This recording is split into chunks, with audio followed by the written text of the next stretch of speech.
Your most welcome in our YouTube channel math Guru 99। तो चलिए आज की इस वीडियो में मैं आप लोगों को बताने जा रहा हूँ now the leaves are falling fast chapter के राइटर W.H. ऑडेन के बारे में, जिसका पूरा नाम है western Hughes Odean.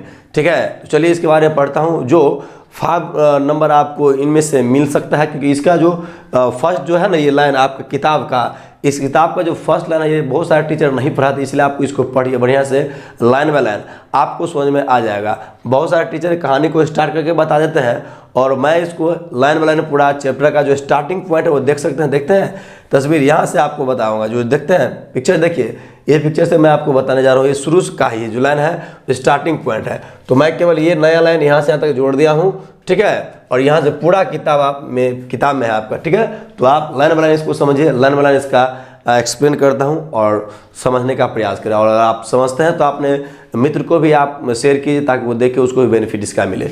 Let's start. देखिए नाम क्या है इसका, वेस्टर्न ह्यूग ऑडेन, जिसका शॉर्ट नाम क्या है W.H. ऑडेन। तो Wystan Hugh Auden was born on 21 फरवरी 1970, यानी कि वेस्टर्न ह्यूग ऑडेन का जो जन्म हुआ 21 फरवरी 1907 ईस्वी को जन्म हुआ। ठीक है, कहाँ पर हुआ? In England. कहाँ पर हुआ? इन इंग्लैंड में उसका जन्म हुआ। एंड डाइड इन, और मर कब गए? डाइड इन 29 सितंबर 1973, यानी कि 29 सितंबर 1973 को इनका मृत्यु हो गया। कहाँ हो गया? तो इन ऑस्ट्रिया में हुआ गया। ठीक है, इस ऑस्ट्रिया में इसका मृत्यु हो गया। Who won the Pulitzer prize, उन्होंने पुलिट्जर प्राइज भी जीता। ठीक है, पुलिट्जर प्राइज भी जीता। ठीक है, पुलिट्जर प्राइज इन 1948। कब जीते? तो 1948 में जीते। फॉर हिज कलेक्शंस, वो उनके संग्रह में जीते थे। संग्रह इसका क्या था? फॉर हिज कलेक्शंस, इसका संग्रह क्या था? तो इनका जो संग्रह था एक किताब, द एज ऑफ एंजाइटी, जो किताब का नाम है। इन्हीं किताब को लिखने के बाद उनको क्या मिला था? पुलिट्जर प्राइज मिला था। ये आपको ऑब्जेक्टिव में पूछा जाता है क्वेश्चन, इसलिए याद करिएगा बढ़िया से। Was a versatile and intellectually, ठीक है, इंटेलेक्चुअली विगरस पोएट। वो क्या थे? एक बहुमुखी कवि थे। वर्सटाइल का मतलब बहुमुखी, यानी कि सब कुछ का ज्ञान रखने वाले व्यक्ति को बहुमुखी कहा था। तो वर्सटाइल थे वो। He was a versatile and intellectually मतलब बौद्धिक रूप से कह सकते हैं। ठीक है, और वो क्या थे? मतलब बहुमुखी कवि थे, और बहुमुखी रूप से वो क्या थे? जोरदार कवि थे, जिसका जोड़ा नहीं था। एकदम विगरस पोएट थे, एकदम जो शीले कवि कह सकते, इसको एकदम हमेशा बढ़िया चीज को लिखते थे जिसका जोड़ नहीं था। ठीक है, विगरस पोएट थे। क्लियर? आगे आए कहते हैं वर्स ड्रामेटिस्ट। वर्स का मतलब पद्य होता है, कोई चीज का पद्य होता है। ड्रामेटिस्ट का मतलब नाटककार। तो वर्स नाटककार थे, पद्य नाटककार थे। क्रिटिक और आलोचक भी थे। क्रिटिक का मतलब होता है आलोचक, वो आलोचक भी थे। ट्रांसलेटर यानी कि अनुवादक भी थे, किसी चीज को अनुवाद भी करते थे वो। ठीक है, बढ़िया से अनुवाद करते थे। एंड एडिटर, और संपादक भी थे, एडिट भी करते थे कोई चीज को। ठीक है, यहाँ पर पोएट्री टू हिम, और कविता उनके लिए। ठीक है, पोएट्री टू हिम का होता है उनके लिए कविता। ठीक है ना, उनके लिए कविता। पोएट्री टू हिम, उनके लिए कविता वाज अ सीरियस गेम। ठीक है ना, तो उनके लिए जो कविता थी वाज ए सीरियस गेम, एक गंभीर खेल था। ठीक है, एक सीरियस गेम की तरह होता था। वो अपने कविताओं बढ़िया से डीपली से लिखते थे, इसलिए कहते हैं कि पोएट्री टू हिम, यानी कि उनके लिए कविता। ठीक है, उनके लिए कविता वाज अ सीरियस गेम, एक सीरियस गेम की तरह होता था। ठीक है, और वही चीज जो we should depend people's self awareness, जो मनुष्यता के ठीक है जागरूकता को गहराई से होना चाहिए, ये बताते हैं। which should depend यानी कि गहरा से। ठीक है, we should depend people's self awareness का मतलब होता है मनुष्य का, ठीक है, आत्म जागरूकता को गहराई से होना चाहिए बताते हैं। और बट लेकिन इट शुड, ऐसा होना चाहिए इन नो केस, लेकिन ऐसा किसी भी परिस्थिति में नहीं। ठीक है, ऐसा किसी भी परिस्थिति में नहीं होना चाहिए। डायरेक्टली अफेक्ट, जो डायरेक्ट रूप से man's political and religious choice, जो मनुष्य के पॉलिटिकल और रिलीजियस यानी कि राजनीतिक और धार्मिक चॉइस को मतलब ऐसा करे, ऐसा नहीं था। कहते कि हिज अर्ली पोएम्स, इसके पहले का जो कवि है, कविता जो है हिज अर्ली पोएम्स, इसके पहले का जो कविता है पीछे का, एग्जिबिट का मतलब क्या होता है आपको पता होगा, दर्शाता है। क्या होता है? दर्शाना। तो हिज अर्ली पोएम्स एग्जिबिट, इसकी पहली की जो कविता है वो क्या दर्शाता है? ठीक है, तो his early poems exhibit his interest, ठीक है, हिज इंटरेस्ट, उसकी रुचि को दर्शाता है। कहाँ पर दर्शाता है? तो इन पॉलिटिकल अफेयर्स, यानी कि इन पॉलिटिकल अफेयर्स में दर्शाता है। यानी कि इन पॉलिटिकल अफेयर्स का मतलब होता है, यानी कि राजनीतिक मामले, अफेयर्स का मतलब मामले होता है, यानी कि इन पॉलिटिकल अफेयर्स, राजनीतिक मामले में दर्शाता है, एंड आइडियाज, और उसके विचारों को दर्शाता है। बट हिज लेटर पोएम्स, लेकिन उसके बाद का जो कवि है, ठीक है, उसके बाद का जो कविता है, सॉरी पोएम नहीं, पोएट नहीं, हिज लेटर पोएम्स, उसकी बाद की जो कविता है, his later poems are overtly Christian, उनके बाद की जो कविता है ज़्यादातर या अधिकतर, अवर्टली का मतलब होता है अधिकतर या ज़्यादातर, कौन है? क्रिश्चियन के बारे में, Christian, and more personal in tone, और व्यक्तिगत के बारे में भी लिखा हुआ है। एज अ टीचर या एज अ टेक्नीशियन, यानी कि एक टेक्नीशियन होने के नाते, एक टेक्नीशियन के रूप में, ordained explored a variety, explored का मतलब ही क्या होता है आपको जानो, बहुत अच्छा लगा। एक्सप्लोर्ड का मतलब होता है खोज, उसने खोज किया। ऑर्डेन एक्सप्लोर्ड, खोज किया, ए वैरायटी मतलब विभिन्न प्रकार के रूप, वैरायटी मतलब क्या होता है? विभिन्न प्रकार के रूप। तो ordained explored A variety of stanza forms, stanza के फॉर्म्स के विभिन्न रूप की उसने खोज की। किसके? ऑफ स्टेंजा फॉर्म्स, स्टेंजा के फॉर्म्स की विविध प्रकार की, विभिन्न प्रकार की रूप की खोज की, एक्सप्लोर्ड की, ठीक है। एंड मीटर्स के भी खोज की। क्लियर? आगे है, he had a passion for word coining, ठीक है, उसे एक जुनून भी था, एक उत्साह भी था। He had a passion for word coining. Word coining का मतलब क्या होता है? शब्दों को गढ़ना, शब्दों को गढ़ने की उसमें कला थी, शब्दों को गढ़ते थे, शब्दों को जोड़ते थे, ठीक है। तो he had a passion for word coining, शब्दों को जोड़ते थे। इस वर्ड क्वानिंग का मतलब शब्दों को जोड़ना, शब्दों को दर्शाना, शब्दों को क्या कहते हैं? गढ़ना, ठीक है, ऐसा कर देते हैं। एंड यूजिंग ऑर्किक वर्ड्स, ठीक है, और वो क्या करते थे? वर्ड्सों को क्या करते थे? वो ऑर्किक करते थे, ठीक है। ऑर्किक का मतलब प्राचीन शब्द को, ऑर्किक वर्ड्स क्या होता है? प्राचीन शब्दों को बेसी उपयोग करते थे, ठीक है। एंड यूजिंग ऑर्किक वर्ड्स, ऑर्किक का मतलब भी होता है प्राचीन, और वर्ड्स का मतलब शब्द, प्राचीन वर्ड्स को, ठीक है, पुराने वर्ड्स को बेसी उपयोग करते थे, ठीक है। जैसे ओल्ड इंग्लिश शब्द का, उनका बेसी उपयोग करते थे। क्लियर? यहाँ तक आपको कोई दिक्कत नहीं है। आगे, विच मेक्स हिम, जो उसे बनाता है, जो उसे एट टाइम्स, उस समय, which makes him difficult to understand, जो समझने में जो कठिन और जो समझने में कठिन बनाता है, ठीक है, जो समझने में कठिन बनाता है। which makes him difficult to understand, उसे समझने में कठिन बनाता है। at times, उस समय, ठीक है, किस समय?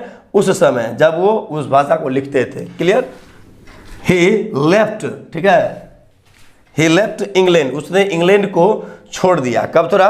एज अर्ली, यानी पहले ही छोड़ दिया, एज 1939, यानी 1939 में। उसके बाद क्या हुआ? As 1939 to settle permanently in the United States. जब वो 1939 में कहाँ चले गए? यूनाइटेड स्टेट्स में चले गए। तो उससे पहले कहाँ थे वो? इंग्लैंड में रहते थे। उसके बाद चले गए कहाँ पर? यूनाइटेड स्टेट में चले गए, ठीक है। यहाँ ध्यान दे, as 1939 to settle permanently in the United State, यानी कि जब वो पूर्ण रूप से बढ़िया तरीका से, यानी कि वहीं पर रहना शुरू कर दे हमेशा के लिए, परमानेंटली के लिए, ठीक है। तो उससे पहले तो इंग्लैंड में रहते थे। तो हुआ क्या? ऑर्डेंस, ठीक है, ऑर्डेंस का जो है, Auden's work is divided into the British, एक ब्रिटिश एंड अमेरिकन फेज, यानी दो फेज में बट गया। ऑर्डेंस का जो वर्क है, ऑर्डेंस का जो किया गया काम है, उसकी कुछ कविताएं हैं, दो फेज में बट गया। पहला फेज क्या था? यहाँ पर ब्रिटिश फेज था, और सेकेंड फेज क्या था? अमेरिकन फेज था। दो फेज में बट गया, दो भागों में डिवाइड कर दिया गया। क्लियर? तो क्या क्या था उसमें देख लीजिए। तो यहाँ पर पहला है ब्रिटिश फेज। ब्रिटिश फेज में क्या था? जब इंग्लैंड में रहते थे। तो यहाँ पर है the notable works of the, ठीक है, जो वर्क किया जाना काम जो है नोटेबल वर्क्स, ठीक है, यहाँ पर notable works of the English phase. English phase में क्या था यहाँ पर देख लीजिए, आर द ओरेटर्स, ये किताब का नाम यहाँ से आता है, ध्यान दे यहाँ पर द ओरेटर्स, ये बुक का नाम है, ऑब्जेक्टिव में पूछा जाता है, एकदम बढ़िया ध्यान दो। The orators, the dance of death, ये किताब का ही नाम है, द डांस ऑफ डेथ। उसके बाद तीसरा है लुक स्ट्रेंजर्स, ठीक है, ये भी किताब का नाम है, यहाँ तक कोई दिक्कत नहीं। उसके बाद है स्पेन एंड अनदर टाइम, ठीक है, स्पेन एंड अनदर टाइम, यहाँ तक भी बुक का नाम है। और उसके बाद ब्रिटिश के बाद क्या, अमेरिकन फेज में क्या था देखिए, the notable works of the American phase. American phase में क्या था देखिए, इंक्लूड, ठीक है, क्या इंक्लूड किया गया, यहाँ से किताब है न्यू ईयर लेटर, ठीक है, ये बुक का नाम है new year later. For the time being, ये किताब का नाम है उनका, फॉर द टाइम बीइंग। उसके बाद द एज ऑफ एंग्जाइटी, ये द एज ऑफ एंग्जाइटी के बारे में उसको क्या मिला था, पुलिट्जर प्राइज, देख सकते हैं यहाँ पर लिखा है ना, who won the Pulitzer prize, किसके लिए मिला था, यहाँ पर लिखे द एज ऑफ एंग्जाइटी, इसके लिए मिला हुआ था। क्लियर, तो यहाँ पर ये किताब लिखिए the age of anxiety and the shield of Achilles, the shield of Achilles, एक ये किताब था। क्लियर, आगे कहते हैं कि द प्रेजेंट, ठीक है, द प्रेजेंट लैडिक, now the leaves are falling fast, ठीक है, now the leaves are falling, ठीक है, now the leaves are falling fast enacts. तो now the leaves are falling fast जो वर्तमान में पढ़ रहे हैं वो क्या करते हैं, वो इनएक्ट्स करता है। तो इनएक्ट्स का मतलब होता क्या है, वो दिखाते हैं, क्या करते हैं, वो दिखाते हैं। और क्या दिखाते हैं देखिए, now the leaves are falling fast enacts the frustration, frustration को दिखाते हैं। फ्रस्ट्रेशन माने क्या होता है आपको तो पता होता है, ठीक है, क्या होता है, निराशा, फ्रस्ट्रेशन को दिखाता है। Enacts the frustration inherent in human life, ठीक है, यानी कि जो मानव है, मानव में जो निहित निराशा उसको दिखाता है, मानव में जो निराशा भरा भावना उसको दिखाते हैं, ठीक है जी।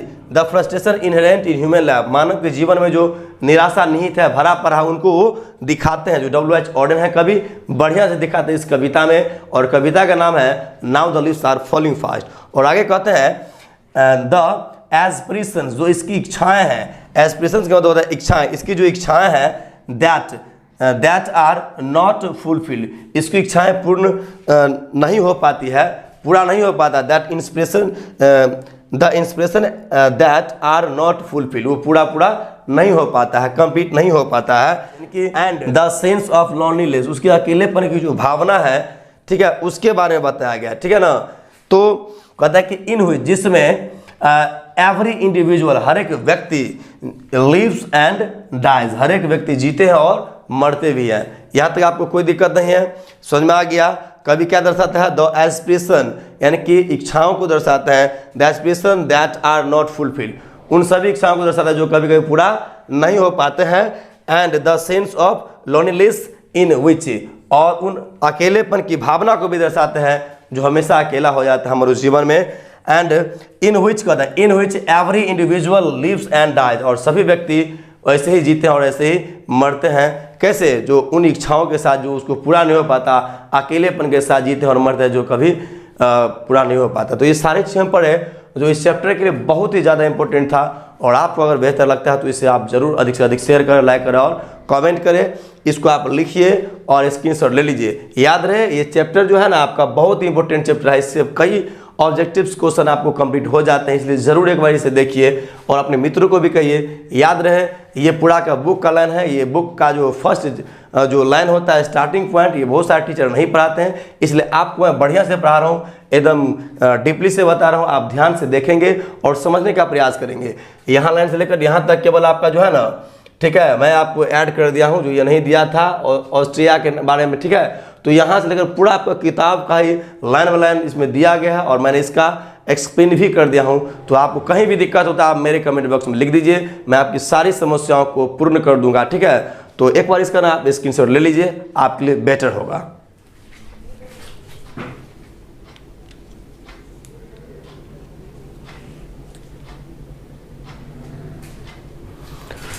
तो चलिए अब आप इसका स्क्रीनशॉट भी ले लिए। अब मैं आपसे नेक्स्ट वीडियो में मुलाकात करता हूँ, तब तक के लिए आपको थैंक यू वेरी मच और बाय बाय। क्लियर।